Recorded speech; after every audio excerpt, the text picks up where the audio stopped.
Hello friends, मैं अभी मौर्य आप लोगों का एक बार पुनः स्वागत करता हूं अपने इस YouTube फैमिली में। आज की क्लास में हम जो बात करने वाले हैं वो बात करेंगे उसी इंडियन पॉलिटी की ही। ठीक है, तो इससे पहले की इस इंडियन पॉलिटी की श्रृंखला से रिलेटेड जो भी सारी क्लासें हो चुकी हैं उनमें से कुछ वीडियोस का लिंक आपको नीचे डिस्क्रिप्शन में मिल जाएगा। आप सहजता पूर्वक वहां से जाकर के पहले उन सारी क्लासों को देख लीजिएगा एंड तत्पश्चात आकर के इस क्लास में विजिट कीजिएगा। ठीक है, बाकी आज जो हम अध्ययन करने वाले हैं वो अध्ययन करेंगे इंडियन पॉलिटी में ही, या हमारा जो भी टॉपिक चल रहा था भारतीय संविधान से रिलेटेड उसी को आज हम पुनः एक नए अंदाज में स्टार्ट करेंगे। ठीक है, तो इससे पहले वाली क्लास देख लीजिएगा, उसके बाद आकर के इस क्लास में विजिट कीजिएगा। ठीक है, आज जो अध्ययन करने वाले हैं वो हम भारतीय संविधान का जो भी हमारा टॉपिक होगा आज हम भाग 18 का अध्ययन करेंगे।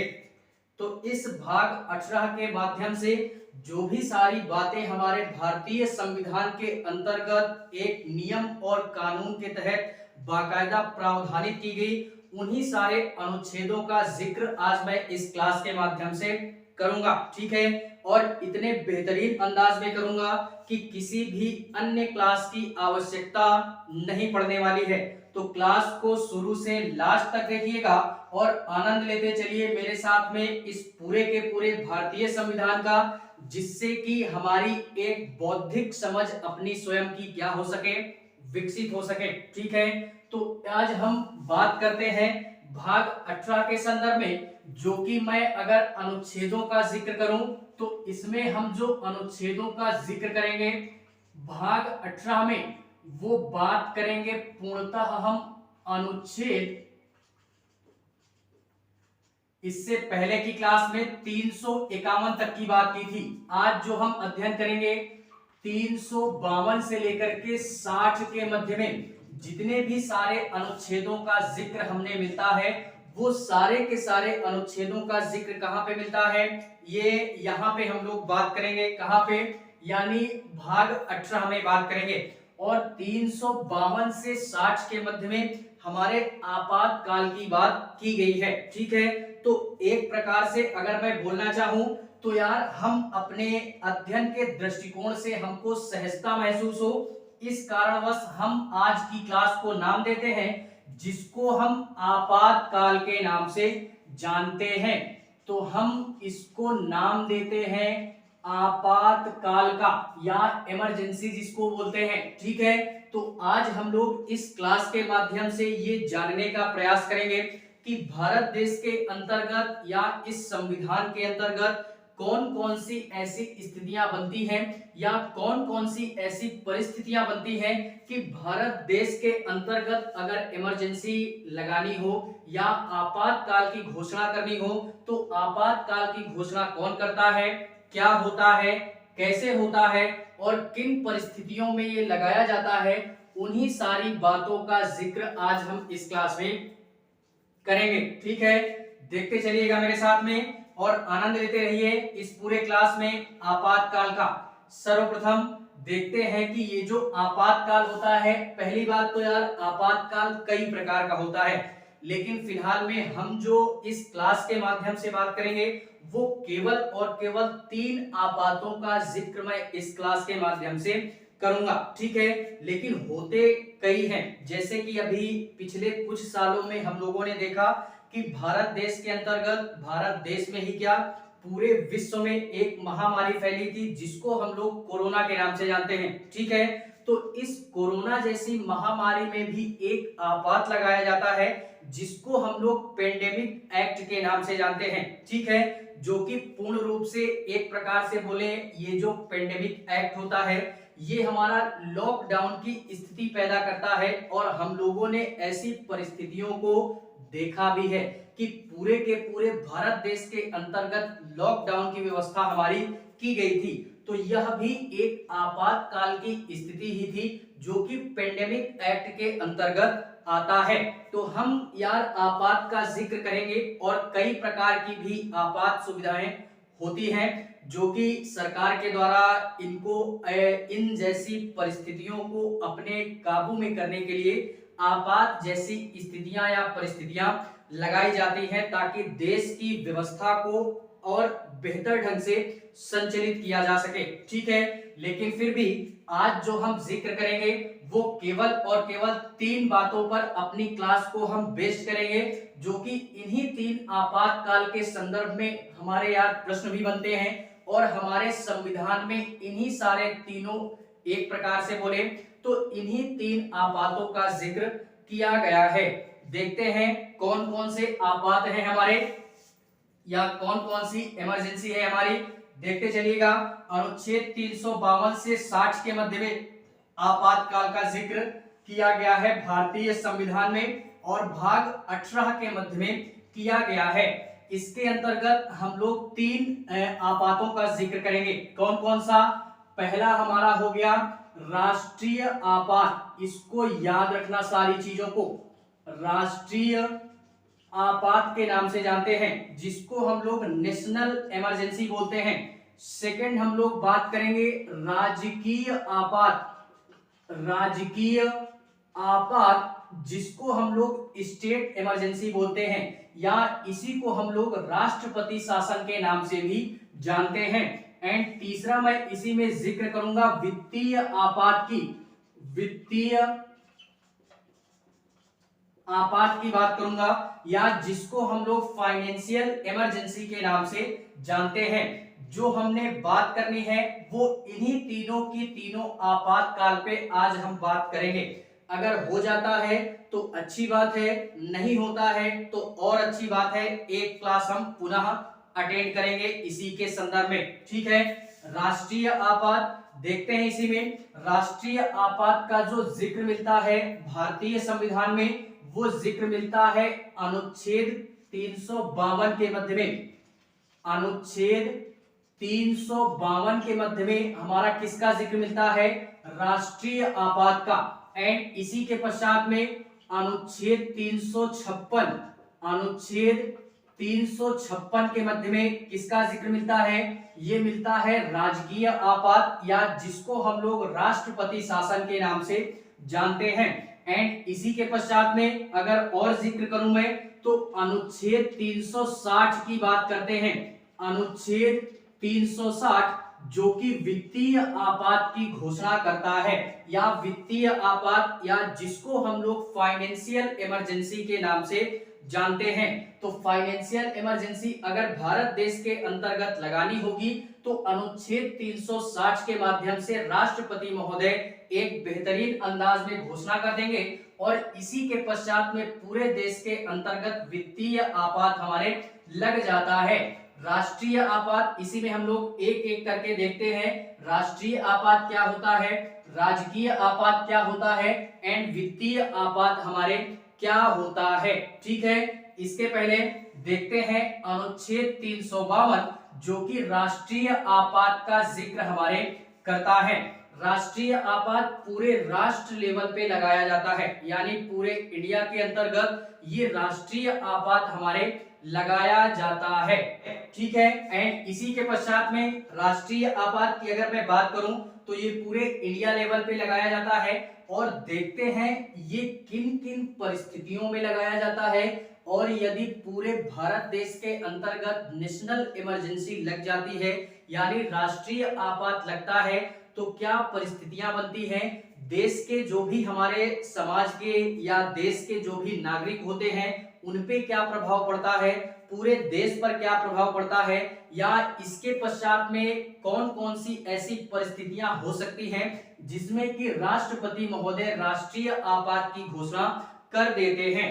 तो सर्वप्रथम मैं बात करता हूं कि राष्ट्रीय आपात जो है इसको मतलब किन परिस्थितियों में लगाया जाता है। तो 3 से 4 परिस्थितियां हमारी ऐसी होती हैं जिसमें कि राष्ट्रपति महोदय घोषणा करते हैं कि पूरे देश के अंतर्गत अनुच्छेद 352 लागू हो चुका है तो किसी भी प्रकार का कोई व्यक्ति क्या नहीं होगा यानी इस राष्ट्रीय आपात के अंतर्गत नियम कानून सेम होते हैं। यानी एकदम कर्फ्यू जैसी व्यवस्था हो जाती है। किसी भी प्रकार की कोई छेड़छाड़ नहीं होती है और व्यक्ति किसी भी प्रकार की यदि कोई छेड़छाड़ करता है या एक प्रकार से अगर हम बोले या किसी व्यक्ति के द्वारा किसी भी प्रकार का कोई ऐसा कृत्य किया जाता है जो कि भारत सरकार के लिए या भारत की जो प्रशासनिक व्यवस्था है उसके संदर्भ में अगर उनको तनिक भी दुविधा या परेशानी उत्पन्न होती है तो फिर इसके लिए आपके ऊपर भी एक प्रकार से बोले तो दंड का प्रावधान किया जा सकता है। इसी कारणवश बोला गया कि अगर नेशनल इमरजेंसी लगी पूरे देश के अंतर्गत तो किसी भी व्यक्ति को किसी भी प्रकार की एक प्रकार से बोले तो छूट नहीं होती है। अभी हम जिक्र करेंगे, ठीक है, लेकिन फिर भी ये पहले हम देखते हैं कि राष्ट्रीय आपात जो होता है ये किन परिस्थितियों में लगाया जाता है। तो पहली परिस्थिति याद रखिएगा, पहली परिस्थिति इसमें कि यदि हमारा आक्रमण हो जाए किसी दूसरे देश का हमारे इंडिया पर यदि आक्रमण होता है यानी बाहरी देशों का यदि आक्रमण होता है तो इस परिस्थिति में भी राष्ट्रपति महोदय अनुच्छेद 352 के तहत राष्ट्रीय आपात की घोषणा कर सकते हैं। एंड इसी के पश्चात में यदि युद्ध वगैरह हो जाए, एक बात याद रखिएगा, आक्रमण और युद्ध में काफी अंतर होता है, ठीक है, तो यदि युद्ध वगैरह हो गया तो भी राष्ट्रपति महोदय राष्ट्रीय आपात की घोषणा कर देते हैं। एंड इसी के पश्चात में आक्रमण हो गया, युद्ध हो गया, एंड इसी के पश्चात में अगर मैं और बात करूं तो जो भी हमारी आंतरिक अशांति है यानी एक प्रकार से अगर मैं बोलना चाहूं तो आंतरिक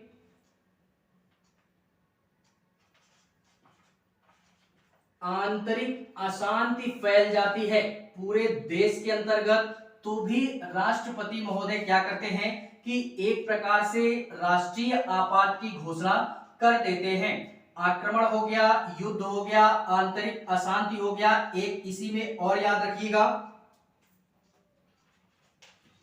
सशस्त्र विद्रोह, ये शब्द भी याद रखिएगा, ठीक है, कि यदि सशस्त्र विद्रोह हो जाता है तो भी राष्ट्रपति महोदय के द्वारा अनुच्छेद 352 के तहत ये घोषणा कर दी जाती है कि पूरे देश के अंतर्गत राष्ट्रीय आपात क्या हो चुका है, लागू हो चुका है। तो किसी भी व्यक्ति को जो भी सारे कृत्य करने हैं वो एक प्रकार से बोले तो ऐसे कृत्य मत कीजिएगा जिससे कि शासन प्रशासन को आपके ऊपर किसी भी प्रकार का एक प्रकार से बोले तो दंडात्मक कृत्य करने पर एक कदम उठाया जा सके आपके प्रति। तो सारे रूल और रेगुलेशन का पालन करते हुए आप लोग समाज में एक बेहतरीन व्यवस्था को संचालित करें, ठीक है, और सरकार का भी सहयोग करें जिससे कि पूरा देश एक बेहतरीन अंदाज में अपनी शासन प्रणाली को क्या कर सके, स्थापित कर सके। तो इन 3 से 4 परिस्थितियों में राष्ट्रपति महोदय राष्ट्रीय आपात की घोषणा करते हैं अनुच्छेद 352 के तहत। एक तो यदि बाहरी देश का आक्रमण हो गया, दूसरा युद्ध हो गया, तीसरा आंतरिक अशांति हो गई। आंतरिक अशांति में कुछ भी हो सकता है यानी भारत देश के अंतर्गत कुछ भी हो सकता है, दंगा फसाद हो गया हमारा या किसी भी प्रकार का अभी होता है ना कि मतलब किसी भी प्रकार की कोई भी परिस्थिति अगर भारत देश के अंतर्गत ऐसी होती है जिसमें लोगों को क्षति पहुंचती है और भारी मात्रा में क्षति पहुंचती है यानी बड़े बड़े दंगे वगैरह हो जाते हैं, ठीक है, तो इस परिस्थिति में भी उन दंगों को कंट्रोल करने के लिए राष्ट्रपति महोदय राष्ट्रीय आपात लगा देते हैं। सशस्त्र विद्रोह का तात्पर्य यह है कि अस्त्र और शस्त्र के साथ में विद्रोह किया गया हो या युद्ध वगैरह किया गया हो, उसी को हम लोग सशस्त्र विद्रोह के नाम से जानते हैं। और आक्रमण और युद्ध में काफी अंतर होता है। आक्रमण छोटा होता है और युद्ध काफी भयानक होता है। युद्ध की स्थितियां काफी भयानक होती है। आक्रमण तो बेसिकली किसी दूसरे देश का अटैक अगर हो जाता है वो भी अचानक, तो उसी को आक्रमण बोलते हैं। और युद्ध हमारा इस आक्रमण से बड़ा होता है। युद्ध में काफी सारा रक्तपात होता है, ठीक है। हम लोगों ने सुना होगा महाभारत का युद्ध। ये महाभारत का युद्ध क्या था? ये एक प्रकार का युद्ध था, ठीक है। आक्रमण वगैरह ये छोटा मोटा शब्द है हमारा। तो तो इसकी कंपैरिजन हम युद्ध से नहीं कर सकते हैं। इन 4 परिस्थितियों में राष्ट्रीय आपात लगाया जाता है। अब देखते हैं कि अगर राष्ट्रीय आपात हमारा लगाया जाता है तो इसके लगाने की प्रक्रिया हमारे क्या होती है, यानी क्या प्रोसेस होता है कि पूरे भारत देश के अंतर्गत राष्ट्रीय आपात लगाया जा सके। तो इसका प्रोसेस भी याद रखिएगा कि इसका जो प्रोसेस होता है वो ये होता है कि हम लोग पहली बात तो यार ये जानते हैं कि संसद की जो बैठक होती है वो हमारी एक प्रकार से बोले तो संसद में बैठक हमेशा नहीं होती है, हमेशा नहीं होती है। संसद कब बैठती है, तो संसद 3 सत्र में बैठती है, यानी पूरे वर्ष में संसद में 3 सत्र होते हैं, जिसको हम लोग क्या बोलते हैं, बजट सत्र के नाम से जानते हैं। बजट सत्र, दूसरा मानसून सत्र एंड तीसरा इसी में आता है शीत सत्र। ठीक है, इसको हमने याद रखना है। बजट सत्र जो होता है ये फरवरी से लेकर के मई तक के मध्य में बजट सत्र चलता है, जो कि वर्तमान के स्थिति में अगर मैं बात करूं तो इस समय संसद में बजट सत्र ही हमारा क्या हो रहा है, चल रहा है। उसके बाद मई के बाद में जून में हमारी छुट्टी होती है, जुलाई से अगस्त के मध्य में हमारा क्या होता है, मानसून सत्र शुरू होता है। जुलाई से अगस्त में मानसून सत्र होता है। अगस्त के पश्चात में सितंबर अक्टूबर हमारे फिर से संसद में छुट्टी होती है एंड उसके पश्चात में शीत सत्र चालू होता है, जो कि नवंबर लास्ट से लेकर के दिसंबर फर्स्ट वीक तक ये शीत सत्र संसद में हमारे चलता है।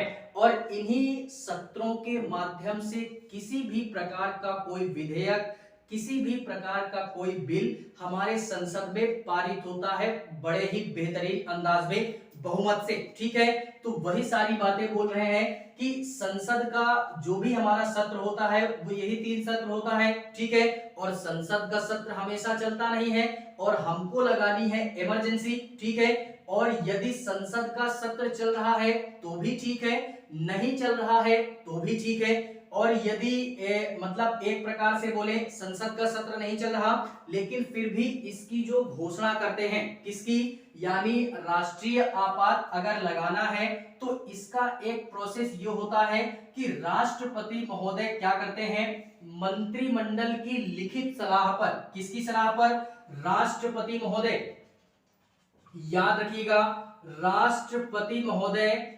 मंत्रिमंडल के लिखित सलाह पर क्या करते हैं, हमारे पूरे देश के अंतर्गत ये राष्ट्रीय आपात की घोषणा कर देते हैं। और ये जो एक प्रकार से बोले राष्ट्रीय आपात लगाता कौन है, यानी घोषणा कौन करता है, राष्ट्रपति महोदय, किसकी सलाह पर, मंत्रिमंडल की सलाह पर। और मंत्रिमंडल की किस प्रकार की सलाह, तो वो लिखित सलाह पर। ठीक है, इतनी सारी चीजें याद रखना है। और राष्ट्रपति महोदय ने यदि ये घोषणा कर दी कि पूरे देश के अंतर्गत हमने क्या करना है, राष्ट्रीय आपात लगाना है, तो राष्ट्रपति महोदय की घोषणा के पश्चात इसकी जो वैल्यू होती है, यानी इनके घोषणा की जो वैल्यू होती है वो 30 दिन होती है। क्या होती है, 30 दिन होती है। और इस 30 दिन के अंदर अंदर हमको क्या करना होगा, संसद से अनुमोदन लेना होगा। यानी राष्ट्रपति महोदय ने घोषणा तो कर दी और इनके घोषणा के पश्चात 30 दिन की अवधि के अंदर हमको संसद से भी क्या होना, यानी संसद से भी परमिशन लेनी पड़ेगी। संसद अगर विशेष बहुमत से अर्थात 2/3 बहुमत से संसद ने अगर अनुमोदन दे दिया तो इसके पश्चात में पूरे देश में क्या हो जाता है, राष्ट्रीय आपात हमारे लग जाता है। और ये राष्ट्रीय आपात तब तक लगा रहता है जब तक कि उस देश की जो भी स्थिति है, जो भी परिस्थिति है, यानी जिस कारणवश राष्ट्रीय आपात राष्ट्रपति महोदय ने लगाया, जब तक वो परिस्थिति हमारे कंट्रोल में नहीं आ जाती है तब तक ये हमारी एक प्रकार से बोले राष्ट्रीय आपात उस देश के अंतर्गत लगा होता है। एंड इसी के पश्चात में अगर मैं बात करूं, अगर परिस्थिति काबू में नहीं आती है तो फिर से संसद के अनुमोदन की आवश्यकता पड़ती है। और एक बात यहाँ पे ये याद रखिएगा कि 30 दिन के पश्चात में अगर संसद ने अनुमोदन दे दिया, तो संसद ने अनुमोदन अगर दे दिया 30 दिन के पश्चात में, तो इसकी वैल्यू बढ़ा दी जाती है, 6 महीने कर दी जाती है। यानी ये जो एक प्रकार से बोले राष्ट्रीय आपात लगा होगा, ये 6 महीने तक लगेगा। और अगर परिस्थिति कंट्रोल में आ गई तो फिर इसको मंत्रिमंडल की सलाह पर इसको वापस ले लिया जाएगा। और यदि एक प्रकार से बोले स्थिति या परिस्थिति हमारे काबू में नहीं आती है, तो फिर से संसद के विशेष बहुमत पर इसको 6 महीने फिर बढ़ा दिया जाएगा। और फिर भी अगर कंट्रोल में नहीं आती है तो फिर 6 महीने बढ़ा दिया जाएगा। इस तरीके करके हम इसको 6 महीने की अवधि में बढ़ा सकते हैं यदि परिस्थिति हमारी कंट्रोल में नहीं आती है तो। और इसको कब तक बढ़ा सकते हैं, तो इसको हम बढ़ा सकते हैं अनंत काल तक, यानी इसकी किसी भी प्रकार की कोई लिमिटेशन नहीं है। यदि परिस्थिति हमारे काबू में आ गई तो राष्ट्रपति महोदय मंत्रिमंडल की सलाह से जिस प्रकार से इसकी घोषणा करते हैं, उसी प्रकार से इसको क्या किया जाएगा, वापस भी लिया जाएगा। तो इसको हमने याद रखना है। ये हमारा पूरा का पूरा प्रोसेस होता है ये राष्ट्रीय आपात लगाने का, कि किस प्रकार से भारत देश के अंतर्गत अनुच्छेद 352 लगाया जाएगा। ठीक है, कब तक लगता है, अनंत काल तक। 30 दिन के पश्चात में संसद का अनुमोदन कितना, 2/3 बहुमत से, अर्थात विशेष बहुमत से। ठीक है, और विशेष बहुमत के पश्चात में इसको कितने दिन की अवधि तक बढ़ाया जाता है, 6 महीने की अवधि तक। और ऐसा कब तक किया जा सकता है, जब तक कि हमारी स्थिति या परिस्थिति कंट्रोल में नहीं आ जाती है। इतनी सारी चीजें हमने क्या करनी है, याद रखनी है। अब यार हम लोगों ने देख लिया कि राष्ट्रीय आपात किन परिस्थितियों में लगता है और कैसे लगाया जाता है। अब इसके पश्चात में ये देखते हैं कि अगर भारत देश के अंतर्गत राष्ट्रीय आपात लग गया तो जो भी हमारे समाज के व्यक्ति हैं या जो भी सारे अन्य जो भी व्यक्ति हैं, उन पे क्या प्रभाव पड़ता है। अगर कुछ भी सारी चीजें हो गई, राष्ट्रीय आपात लग गया, तो क्या प्रभाव पड़ेगा इससे भारत देश के अंतर्गत, इसको भी हम थोड़ा सा देखते हैं। ठीक है, इसके माध्यम से देखते हैं क्या प्रभाव पड़ेगा।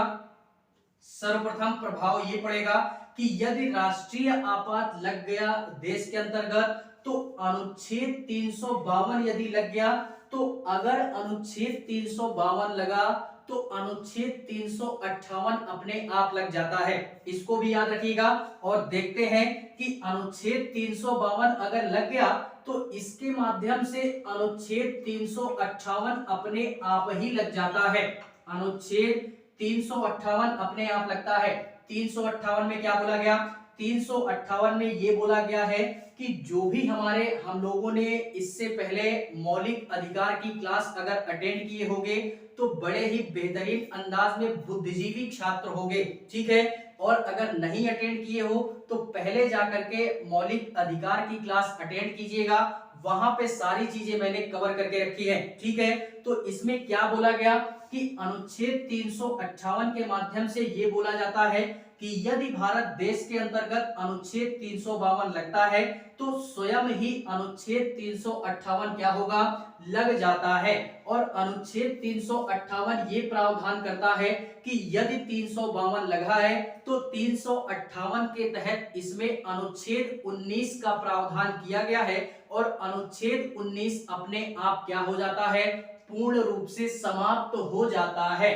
यानी अगर राष्ट्रीय आपात लगा तो 358 के तहत अनुच्छेद 19 पूर्ण रूप से क्या होगा, अनुच्छेद 19 पूर्ण रूप से समाप्त कर दिया जाएगा। अनुच्छेद 19 में अभिव्यक्ति की स्वतंत्रता दी गई है, जिसमें किसी भी व्यक्ति को पूरे भारत देश के अंतर्गत बोलने की स्वतंत्रता, रहने की स्वतंत्रता, व्यापार करने की स्वतंत्रता, कहीं भी पूरे भारत देश में बसने की स्वतंत्रता, सभा या समूह बनाने की स्वतंत्रता, आंदोलन की स्वतंत्रता, ये सारे के सारे अधिकार क्या हो जाते हैं, समाप्त हो जाते हैं यदि भारत देश के अंतर्गत अनुच्छेद 352 लगा है तो। ठीक है, एक परिस्थिति और याद रखिएगा एक प्रभाव ये पड़ता है और दूसरा प्रभाव ये पड़ता है कि यदि अनुच्छेद 352 लगा भारत देश के अंतर्गत, तो अनुच्छेद 359 के तहत क्या होता है कि अनुच्छेद 20 और 21 को छोड़ करके जितने भी हमारे मौलिक अधिकार होंगे वो सारे के सारे मौलिक अधिकार हमसे क्या कर दिए जाएंगे, छीन लिए जाएंगे भारत सरकार के द्वारा। ठीक है, इसको भी मैंने एक बेहतरीन अंदाज में कंप्लीट किया है, तो इसको भी आप वहां पे जाकर के देख लीजिएगा। अगर देखे होगे तो सारी चीजें पकड़ करके रखे होंगे और सारी चीजें रूबरू भी किए होंगे आप लोग। ठीक है, फिलहाल में अनुच्छेद 20 में गिरफ्तारी का संरक्षण है कि किसी भी व्यक्ति को अगर गिरफ्तार किया जाता है तो उसके क्या अधिकार हैं। दूसरा, अनुच्छेद 21 भी समाप्त नहीं किया जाएगा कि भारत देश के हर एक व्यक्ति को अपना जीवन जीने का पूर्ण रूप से अधिकार है, उसके जीवन जीने में किसी भी प्रकार का कोई व्यक्ति हस्तक्षेप नहीं करेगा। तो इन दो अधिकारों को छोड़ करके किसी भी प्रकार का मौलिक अधिकार अगर हमको प्राप्त है तो वो भारत सरकार के द्वारा क्या किया जाएगा, छीन लिया जाता है। कब छीना जाता है, अनुच्छेद 352 जब लगता है तब। ठीक है, ये प्रभाव भी पड़ता है। एंड इसी के पश्चात में एक प्रभाव और पड़ता है। क्या प्रभाव पड़ता है, ये अगर 352 लगता है तो 352 अगर लगा और उस समय बाई चांस हमारे लोकसभा वगैरह का चुनाव ही हो गया, क्या हुआ कि चुनाव की स्थिति हुई, तो इस परिस्थिति में उस चुनाव को टाल दिया जाएगा। क्या किया जाएगा, चुनाव वगैरह टाल दिया जाएगा। और हम लोग ये जानते हैं कि अगर लोकसभा वगैरह या किसी भी प्रकार का सांसदीय विधायकी का चुनाव होता है तो ये 5 वर्ष के लिए होता है। ठीक है, और इस समय यदि आपातकाल की घोषणा कर दी गई है तो फिर चुनाव को टाल करके अगले साल कर दिया जाएगा। यानी लोकसभा का जो चुनाव होगा या जो भी हमारे चुनाव होंगे उनके कार्यकाल को बढ़ाकर 5 वर्ष से 6 वर्ष कर दिया जाता है। इसको भी हमने लोकसभा चुनाव का जो कार्यकाल होता है हम जानते हैं कितना होता है, 5 वर्ष। लेकिन राष्ट्रीय आपात लगा तो फिर इसकी अवधि बढ़ा दी जाती है। यानी ये कह दिया जाता है कि अब की साल चुनाव रद्द हो गया, अब इस चुनाव की जो कार्यकाल है या चुनाव की जो अवधि है इसको 1 वर्ष बढ़ा दिया जाए तो क्या होगा, इस चुनाव की अवधि 6 वर्ष हमारे कर दी जाती है। एक प्रभाव हमारा ये भी पड़ता है अगर उस समय चुनाव की स्थिति बनती है तो। अब यार कार्यकाल क्यों बढ़ाया जाता है, क्योंकि आप भी जानते हो हम भी जानते हैं कि चुनाव वगैरह अगर होता है तो कोई हमारा मामूली चुनाव तो है नहीं, चुनाव में यार जोड़ तोड़ से प्रचार प्रसार भी होगा और प्रचार प्रसार होने के साथ साथ में दंगे वगैरह भी कहीं कहीं पे हो जाते हैं। ठीक है, समाज में अराजकता की स्थिति पैदा ना हो, पहले से ही अराजकता की स्थिति पैदा हुई तभी ना लगाया गया राष्ट्रीय आपात। ठीक है, और इसी अराजकता की स्थिति को कंट्रोल करने के उद्देश्य से ही अनुच्छेद 352 लगा। और यार अगर इस समय हम चुनाव वगैरह करवा देंगे तो समाज में और अराजकता की स्थिति उत्पन्न होगी। इसी कारणवश चुनाव को क्या किया जाता है, रद्द करवा दिया जाता है। ठीक है, इसको भी हमने क्या करना है, याद रखना है। इसी के पश्चात में जो भी हमारी केंद्र सरकार होगी वो राज्य सूची पर क्या करेगी, अपने नियम और कानून बना सकती है। इसको भी हमने क्या करना है, याद रखना है।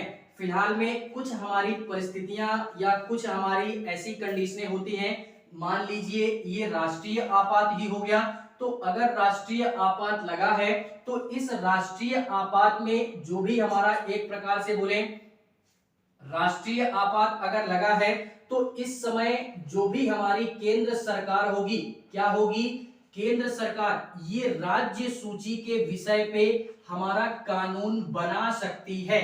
और फिलहाल में इससे पहले हम लोगों ने जिक्र किया या अध्ययन करके रखा अनुसूची 7 का, भारतीय संविधान में अनुसूची 7 का अध्ययन अगर आप लोगों ने किया होगा तो उसमें जिक्र मिलता है हमारा संघ सूची, राज्य सूची एंड समवर्ती सूची का। उसमें संघ सूची का जो जिक्र मिलता है, संघ सूची में केवल और केवल केंद्र सरकार ही कानून बनाती है। वर्तमान में इसके 100 विषय इसके अंतर्गत शामिल किया गया है।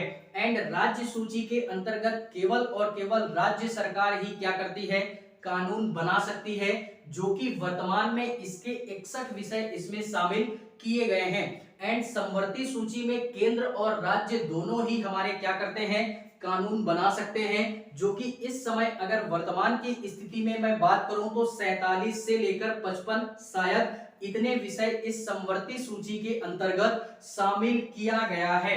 तो इन परिस्थितियों में हमारा केंद्र सरकार राज्य सूची पर बना सकती है, वैसे संविधान में इनका अलग अलग प्रावधान किया गया है। ठीक है, तो ये हमारी कुछ ऐसी परिस्थितियां हो जाती हैं कि अगर भारत देश के अंतर्गत राष्ट्रीय आपात लगा है तो इतने सारे प्रभाव हमारे समाज पे पड़ सकते हैं। समाज पे इस तरीके के प्रभाव पड़ेंगे तो क्या होगा कि एक प्रकार से समाज के जो भी लोग होंगे उनके पूर्ण रूप से मौलिक अधिकारों को नहीं छीना जाता है, केवल और केवल 2 मौलिक अधिकारों को छोड़ करके बाकी सारे के सारे मौलिक अधिकार हमारे क्या कर दिए जाते हैं, सीमित कर दिए जाते हैं या निलंबित कर दिए जाते हैं या निलंबित किए जा सकते हैं। इतनी सारी चीजें हमने क्या करनी, याद रखनी है। अब यार ये सारी चीजें याद रखिएगा, यही है बेसिकली हमारा राष्ट्रीय आपात। इससे बाहर ना ही हमने कुछ अध्ययन करना है और ना ही हमने कुछ जानना है।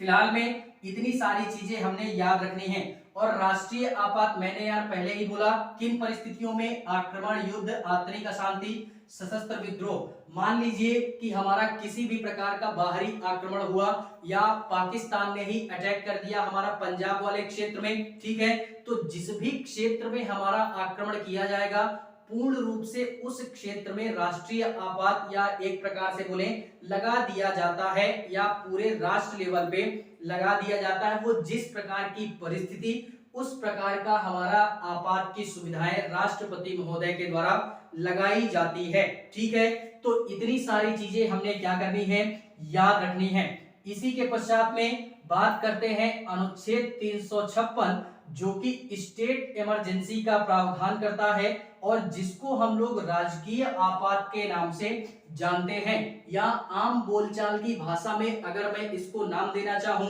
तो इसको हम लोग राष्ट्रपति शासन के नाम से जानते हैं। ठीक है, और फिलहाल में यदि अनुच्छेद 356 भारत देश के किसी भी राज्य में लगा तो यार फिर उस राज्य की जो भी हमारी प्रशासनिक व्यवस्था है या जो भी हमारी शासन व्यवस्था है वो पूर्ण रूप से राज्यपाल के अंडर में आ जाती है। वहां से मुख्यमंत्री का शासन हमारे समाप्त हो जाता है। फॉर एग्जाम्पल अगर मैं एग्जाम्पल की बात करूं तो जैसे हम लोग अगर बात करें, चीन ने हमारा क्या किया, किसी भी क्षेत्र में चीन ने मान लो कि अरुणाचल प्रदेश के क्षेत्र में हमारा क्या कर दिया, आक्रमण किया। तो इस परिस्थिति में राष्ट्रपति महोदय अपनी इस अरुणाचल प्रदेश की स्थिति को बरकरार रखने के लिए या अरुणाचल प्रदेश की स्थिति को या शासन व्यवस्था को और अच्छे ढंग से व्यवस्थित रूप से चलाने के लिए या इस परिस्थिति को काबू करने के लिए पूरे के पूरे अरुणाचल प्रदेश में क्या कर दिया जाएगा, अनुच्छेद 356 लागू कर दिया जाएगा जो कि स्टेट इमरजेंसी के तौर पे या जिसको हम लोग राष्ट्रपति शासन या जिसको हम लोग राजकीय आपात के नाम से जानते हैं। ठीक है, तो इसको हमने क्या करना है, याद रखना है। और जैसे ही राजकीय आपात लगा तो उस समय जो भी हमारे अरुणाचल प्रदेश के मुख्यमंत्री होंगे वो हमारे क्या हो जाएंगे, मुख्यमंत्री जो भी अरुणाचल प्रदेश के होंगे वो हमारे क्या हो जाते हैं, उनकी जो पावर होंगी, मुख्यमंत्री की जो शक्तियां होंगी, यानी अभी आक्रमण से पहले यहाँ पे मुख्यमंत्री का शासन था, लेकिन जैसे ही राजकीय आपात लगा तो मुख्यमंत्री का शासन वहां से समाप्त कर दिया जाता है। और जैसे ही मुख्यमंत्री का शासन समाप्त हुआ तो वैसे ही वहां पे राज्यपाल का शासन स्टार्ट हो जाता है। पूरा का पूरा अरुणाचल प्रदेश अब किसके अंडर में, राज्यपाल महोदय के अंडर में। और राज्यपाल महोदय किसके अंडर में, तो ये राष्ट्रपति महोदय के अंडर में। क्यों? क्योंकि ये जो राज्यपाल होता है ये केंद्र सरकार का एक एजेंट के रूप में हर एक राज्य में बैठे होते हैं जो कि हमारे केंद्र का प्रतिनिधित्व करने के लिए हर एक राज्य में राज्यपाल की व्यवस्था की जाती है। ठीक है, तो पूरा का पूरा जो अरुणाचल प्रदेश होगा अब वो राज्यपाल के अंडर में संचालित होगा। और इस प्रकार की अगर व्यवस्था होती है तो राजकीय आपात के अंतर्गत वो सारी की सारी बातें हमारी हो जाती हैं। और इसकी जो घोषणा करते हैं, अब मानते हैं कि इसकी जो घोषणा करते हैं वो घोषणा कौन करेगा, तो ये जो घोषणा की जाती है ये भी हमारा सेम टू सेम वैसा ही है, सेम टू सेम ये राष्ट्रीय आपात के जैसा ही है। फर्क केवल इतना है ये पूरे राष्ट्र लेवल पे लगेगा और ये फर्क इसमें इतना है कि ये हमारा स्टेट लेवल पे लगेगा, ठीक है। और इसमें पूरी की पूरी जो शक्ति है वो राज्यपाल महोदय के अंडर में हो जाती है, यानी इस समय मुख्यमंत्री का शासन समाप्त हो जाता है। मुख्यमंत्री का शासन क्या हो जाता है, समाप्त हो जाता है यदि किसी भी राज्य में अनुच्छेद 356 लगा है तो। और यदि मुख्यमंत्री का शासन समाप्त हुआ तो पूरा का पूरा राज्य राज्यपाल के अंडर में चलने लगता है, ठीक है। और यदि राज्यपाल के अंडर में चलने लगता है, क्योंकि पूरे राज्य का जो भी प्रतिनिधित्व करता है या पूरे राज्य का जो हेड होता है वो राज्यपाल ही होता है, वास्तविक जो हेड होता है वो मुख्यमंत्री होता है, ठीक है। लेकिन राज्यपाल महोदय ही राष्ट्रपति महोदय को या केंद्र सरकार को अवगत कराते हैं कि हमारे राज्य में ऐसी दुविधा उत्पन्न हो गई है, हमारे राज्य में ऐसी समस्या उत्पन्न हो गई है, आप इस परिस्थिति को कंट्रोल कीजिए। तो ये सूचना कौन देता है, ये सूचना राज्यपाल महोदय राष्ट्रपति महोदय को देते हैं। उसके पश्चात में राष्ट्रपति महोदय ये घोषणा कर देते हैं कि इस राज्य की शासन व्यवस्था अच्छे से संचालित नहीं हो रही है, तो यहाँ पे हम अनुच्छेद 356 या एक प्रकार से बोले राजकीय आपात की घोषणा कर देते हैं, ठीक है। और ये भी हमारा मंत्रिमंडल की सलाह पे, मंत्रिमंडल की सलाह पे, मंत्रिमंडल की लिखित सलाह पे, ऐसे नहीं होता, लिखित सलाह पे। और लिखित सलाह के साथ साथ में यहाँ पे विशेष बहुमत की आवश्यकता थी, यहाँ पे केवल और केवल साधारण बहुमत की, लेकिन फिर भी मंत्रिमंडल की सलाह से राष्ट्रपति महोदय इसकी घोषणा करते हैं। क्या करते हैं, राष्ट्रपति महोदय इसकी घोषणा करते हैं। और जैसे ही राष्ट्रपति महोदय ने इनकी घोषणा कर दी तो इसकी अवधि हमारे 60 दिन की हो जाती है, यानी 60 दिन के अंदर अंदर ये हमारी स्टेट इमरजेंसी को संसद में क्या चाहिए, अनुमोदन चाहिए। इस 60 दिन के अंदर यदि संसद ने अनुमोदन दे दिया, कितने बहुमत से, साधारण बहुमत से। साधारण बहुमत से तात्पर्य यह है कि सरकार जो भी बनती है वो साधारण बहुमत से ही बनती है, अर्थात 1/2 बहुमत अगर है तो किसी भी पार्टी की सरकार हमारे भारत देश के अंतर्गत या किसी राज्य के अंतर्गत बनाई जा सकती है, ठीक है।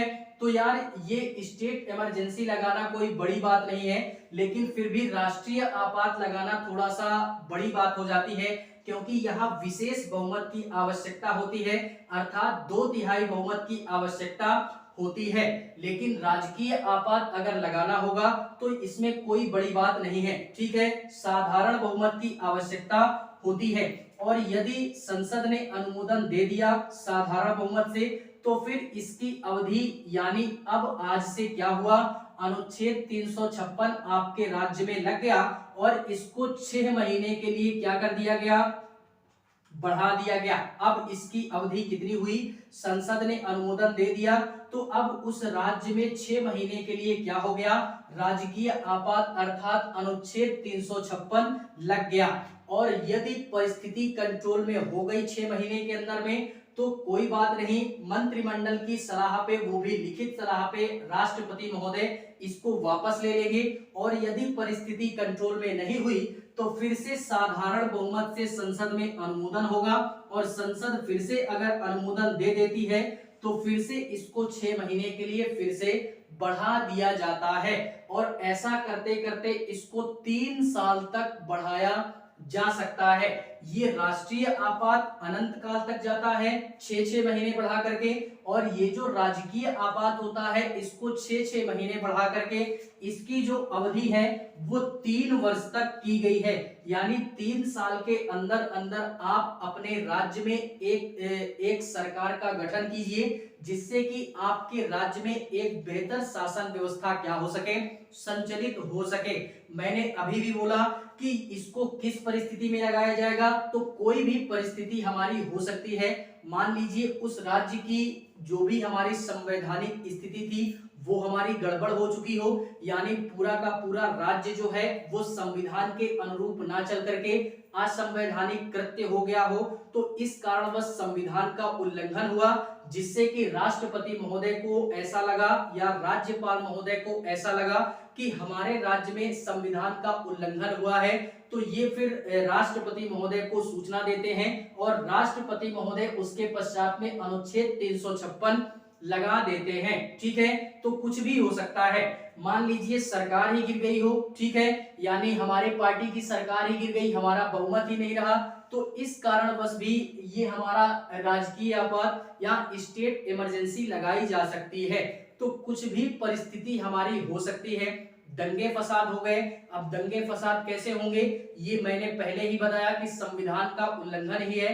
किसी भी राज्य में दंगे फसाद होते हैं तो संविधान का उल्लंघन ही है, क्योंकि संविधान में बेहतरीन अंदाज में दिया गया है कि गरिमापूर्ण जीवन जीने का अधिकार है, किसी भी प्रकार का कोई दंगा फसाद नहीं होना चाहिए। अगर किसी भी प्रकार का कोई दंगा फसाद होता है तो आपके प्रति बड़े ही बेहतरीन अंदाज में एक आपराधिक कृत्य के तौर पे दंडात्मक प्रावधान आप पे लागू होगा, जिस कारणवश आपको इसके लिए किसी भी प्रकार का या कड़ी से कड़ी सजा भी भुगतनी पड़ सकती है। ठीक है, तो इसको भी हमने क्या करना है, याद रखना है, इतनी सारी चीजें। इसी के पश्चात में ये तो हुआ लागू होने का प्रोसेस। ये लागू होने का प्रोसेस हुआ कि किस प्रकार से इसको लागू किया जाता है। अनुच्छेद 356 देखते हैं क्या प्रभाव पड़ता है।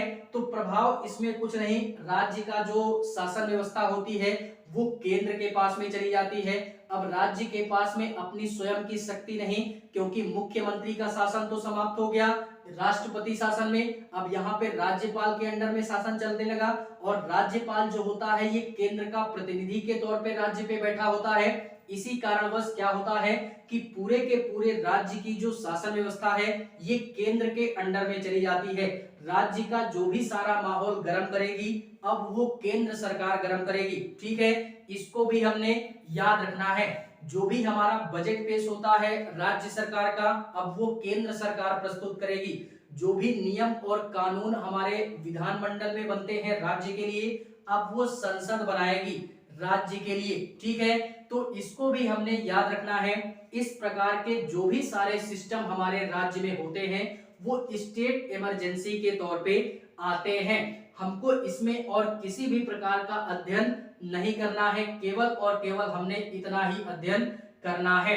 तो ये था हमारा पूर्ण रूप से राष्ट्रीय आपात अनुच्छेद 356, और इसी के पश्चात में किस प्रकार से लगाया जाता है, किन परिस्थितियों में लगाया जाता है, क्या क्या चीजें हो सकती हैं, उन सारी चीजों से मैंने आपको रूबरू करवाया कि किस प्रकार से राष्ट्रीय आपात लगता है, किस प्रकार से हमारा राजकीय आपात या राष्ट्रपति शासन हमारे लगता है। और एक बात और याद रखिएगा, ये राष्ट्रीय आपात हमारे मूल संविधान में, अर्थात ये हमारे संविधान का नहीं, इसको जर्मनी के संविधान से लिया गया है। कहां से? जर्मनी के संविधान से लिया गया, और ये राजकीय आपात भी जर्मनी के संविधान से ही लिया गया है।